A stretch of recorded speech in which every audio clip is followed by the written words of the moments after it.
Assalamualaikum warahmatullahi wabarakatuh. Ketemu lagi di channel saya Pedi Purang Official ya. Kawan, di kali ini kita akan membahas tentang pupuk kandang ya. Pupuk kandang itu berasal dari maksud saya di sini adalah pupuk dari kotoran kambing ya. Pupuk kandang ya. Pupuk kandang itu merupakan pupuk yang berasal dari dedaunan ya, sisa-sisa makanan dan kotoran hewan atau kotoran kambing itu di dalam satu kandang.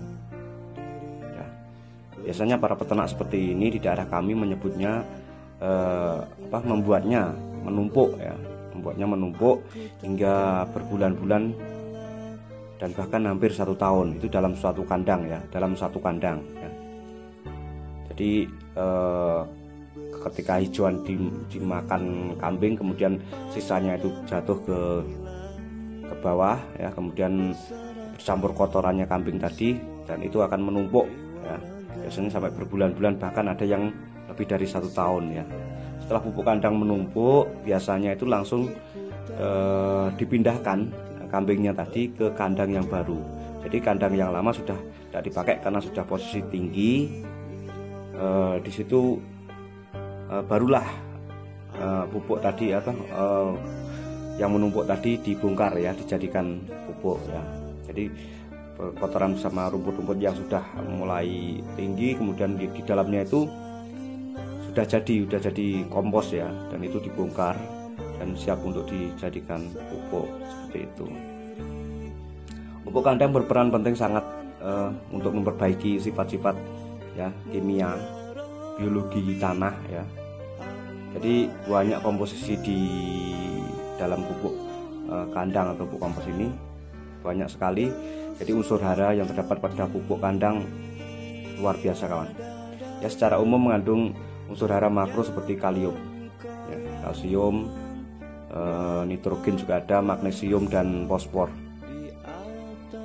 Pupuk kandang itu sangat berperan aktif terhadap pertumbuhan porang dan seperti saya sendiri kalau menanam porang ya, kalau tidak ada pupuk kandang, jadi saya tidak bisa. Jadi intinya harus dan wajib untuk pakai pupuk kandang tadi ya, dan merupakan pupuk wajib itu di dalam hal penanaman porang ini. Namun selain kelebihan pupuk kandang yang segudang ya, selain kelebihannya yang banyak tadi, juga ada kelemahan ya. Kalau kelemahan pupuk kandang yaitu masih adanya biji-bijian di dalam pupuknya tadi, dan itu belum mati dan kurang steril ya kalau belum difermentasi ya. Jadi sebaiknya harus difermentasi dulu. Tapi kalau yang saya utarakan tadi adalah difermentasi secara alami ya, yang sudah menumpuk itu, yang atasnya tadi kotorannya sisa-sisa makanan yang masih belum jadi pupuk itu disisihkan, kemudian yang bawah pasti sudah jadi dan udah walaupun belum terfermentasi itu sudah jadi dan bisa digunakan untuk pupuk ya. Jadi kalau belum fermentasi memang biji-bijian di situ masih banyak dan itu akan menimbulkan gulma ya, gulma atau rumput-rumput pengganggu tanaman porang ya. Jadi ini yang perlu diwaspadai kawan. Jadi biasanya faktor kegagalan ya dalam pembudidayaan porang itu adalah terletak pada gulma atau rumput pengganggu tadi. Jadi biasanya itu katak atau bulbul itu sudah ditanam, waktu hujan turun belum tumbuh, malah yang tumbuh duluan itu adalah rumput. Nah, ini harus cepat penanganan, harus cepat dibersihkan. Kalau tidak dibersihkan nanti akan berakibat fatal terhadap tanaman porang kita ya. Biasanya itu rumputnya tinggi, porangnya juga meninggi, dan itu akan mempengaruhi sekali. Jadi pertumbuhan mempengaruhi sekali. Ketika rumput itu dibersihkan, batangnya itu akan roboh ya, biasanya seperti itu. Dan nutrisinya di situ otomatis berebutan ya, berebutan antara bibit porangnya dengan gulmanya tadi. Jadi sangat sangat harus cepat ekstra untuk penanganannya ini ya. Jadi gulma itu harus cepat dibersihkan. Jadi selain pupuk kandang kawan, pupuk maksudnya selain pupuk kandang kambing ya, pupuk kambing tadi juga ada pupuk kotoran sapi ya. Kotoran sapi bisa digunakan untuk tanaman porang ya. Jenis pupuk kotoran sapi adalah pupuk yang dingin ya. Biasanya itu orang menyebutnya pupuk dingin ya, pelan-pelan ya. Jadi memiliki serat tinggi dan merupakan senyawa rantai karbon yang mengalami proses dekomposisi. Tapi harus dikomposkan dahulu juga, dia harus fermentasi dulu.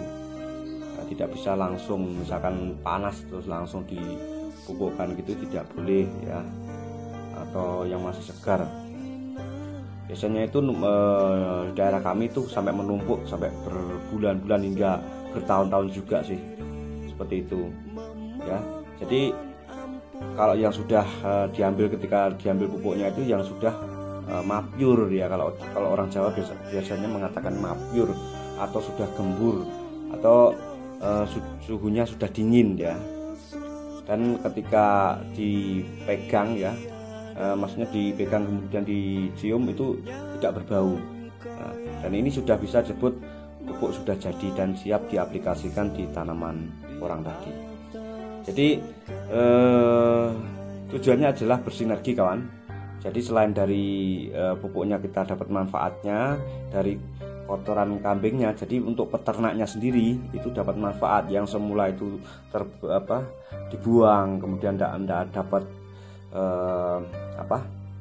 tidak ada nilainya, tapi dengan adanya porang di sini dan sangat membutuhkan kedua pupuk tadi, akhirnya dari peternak sendiri mendapatkan nilai ekonomi yang tinggi.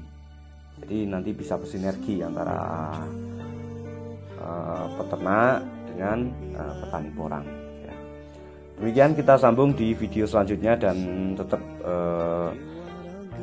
semangat untuk menanam porang. Dan dari Madiun, saya Pak Di Porang, dan salam dasar Indonesia. Assalamualaikum warahmatullahi wabarakatuh.